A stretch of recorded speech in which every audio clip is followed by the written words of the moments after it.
తిరుగుతున్నా. మీరే 2004 నుంచి కావచ్చు, నేను 84 నుంచి తిరుగుతున్నా.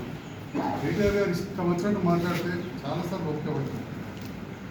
కానీ ఏ బ్రీడ్ హైబ్రిడ్ అంటే దీని వల్ల మిమ్మల్ని అడుగుతున్నా సార్. మరి ఇదే చంద్రశేఖర్ గౌడ్ని మీరు నిలబెట్టి బీఫామ్ ఇయ్యాక క్రాస్ రోడ్ని మొత్తం జీవన్ రెడ్డికి వేసినాడు. మీదే క్రాస్ రీడర్ అడుగుతున్నా. అసలు జీవన్ రెడ్డి గారికి జగిత్యాల నియోజకవర్గంలో 2018లో ఒక్క గ్రామంలో మెజార్టీ రాలేదు. జగిత్యాల కౌంత ఒక్క వార్డులో మెజార్టీ రాలేదు. ఈ ఎమ్మెల్సీ పరిధిలో 40 మంది ఎమ్మెల్యేలు మనం బీఆర్ఎస్ వాళ్ళకి గెలుస్తున్నాం. మీరు అభ్యర్థులు ఎందుకు పెట్టలేదు? చంద్రశేఖర్ గౌడ్కు ఎందుకు అన్యాయం చేశారు? బీఫామ్ ఇవ్వలేదు.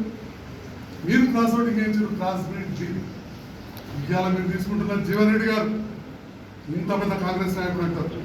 స్వయాన మీడియాకి చెప్పాడు సీనన్న కొడుకు అని చెప్పి 2019లో బీజేపీ కొట్టించమని చెప్పారు. వాళ్ళు క్రాస్ రోడ్డుకి ఇచ్చారు. వాళ్ళు క్రాస్ బ్రీడ్, మమ్మల్ని క్రాస్ బ్రీడ్ ఏ బ్రీడ్ అంట? మీది క్రాస్ బ్రీడ్. మాట్లాడేటప్పుడు ఇందాక మాట్లాడాలి. ఏనాడు కూడా మీరు ఎన్నోసార్లు అన్నారు. ఒకసారి ఈ పార్టీ అంటాడు, వాడుంటాడు, దాన్ని ఏదో అట్లుంటే వ్యభిచారి అంటారు.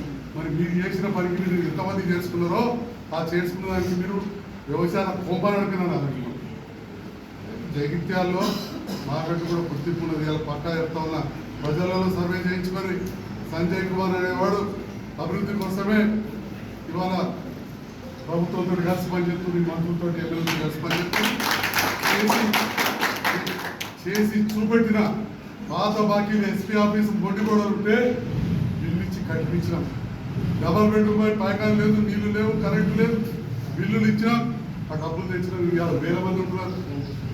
మెడికల్ కాలేజ్ జస్ట్ 12.33% మాత్రమే బిల్లులు పెంచారు. ఇంకా 87.70% కట్టుండే. 12% కట్టి మెడికల్ కాలేజ్ ఇచ్చినాను. 87% కట్టాలి.